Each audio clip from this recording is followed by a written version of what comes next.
I today was going to make a video of my favorites, my January favorites, and I kind of was looking at the things that I've made lists of, and nothing really was that different or that, nothing that I was that passionate about in January.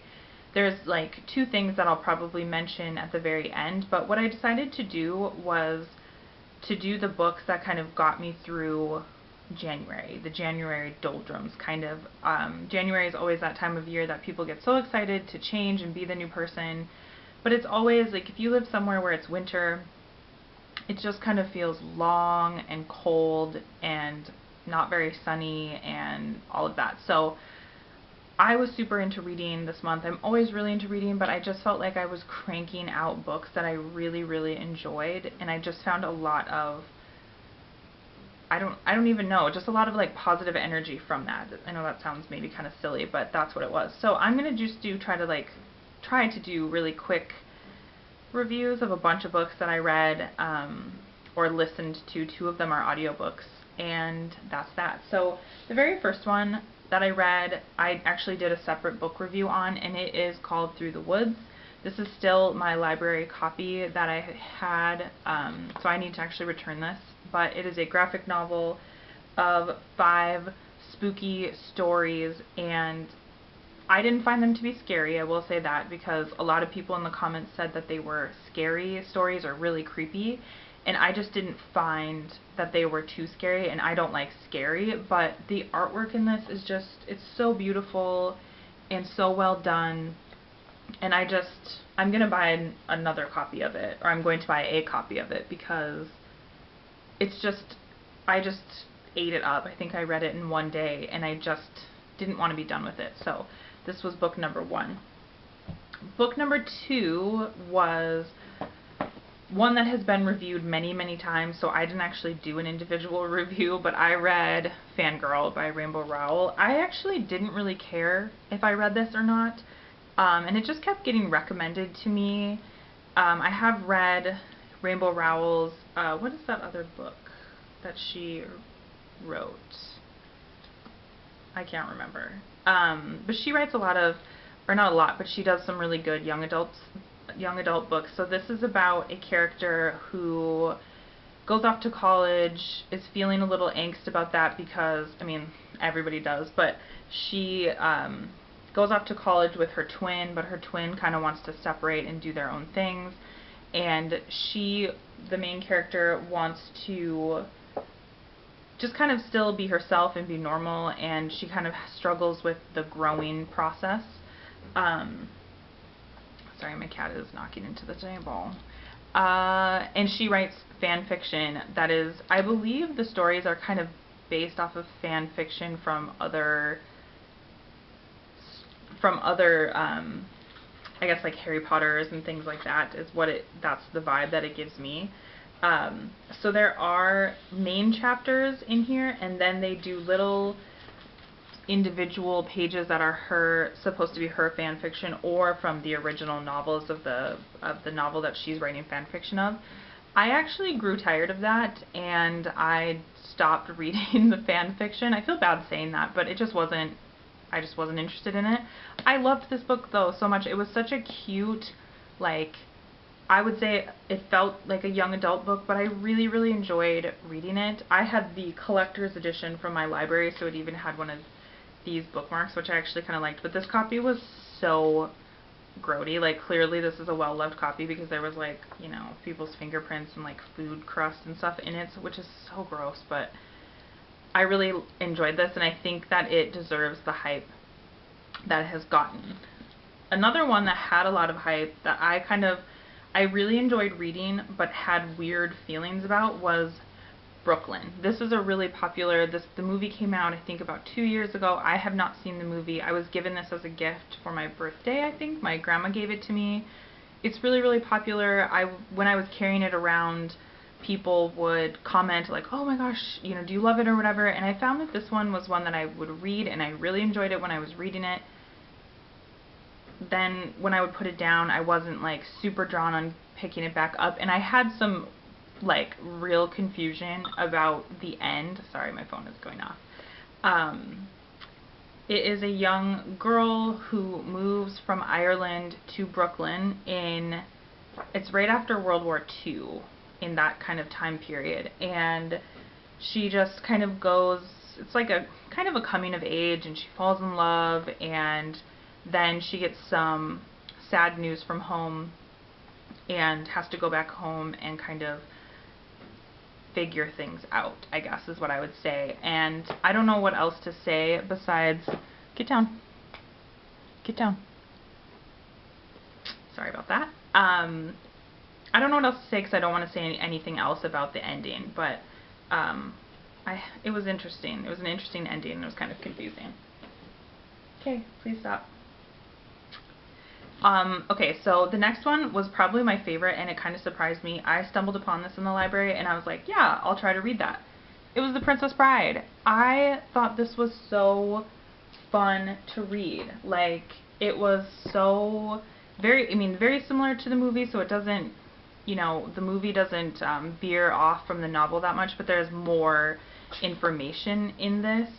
I've seen the movie quite a few times, but I hadn't seen the movie in probably like 4 or 5 years. I think that helps. If you are like, super fan of the movie and you had never read the book, I think maybe you wouldn't care as much about the book, but I just loved this, and I kind of like last week I felt like I was kind of having that winter blues kind of vibe where things just weren't feeling great last week, and I really felt like this was such a good kind of escapist book to read, and I really, really enjoyed it.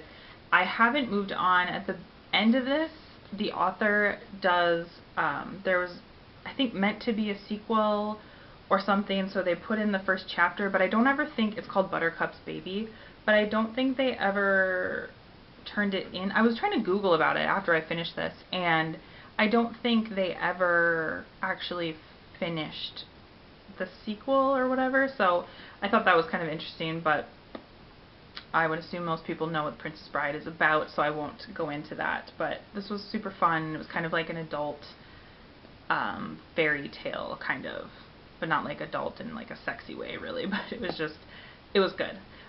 So I have a few that I don't have copies of. The very first thing that I will mention is that I love to listen to audiobooks when I go to bed.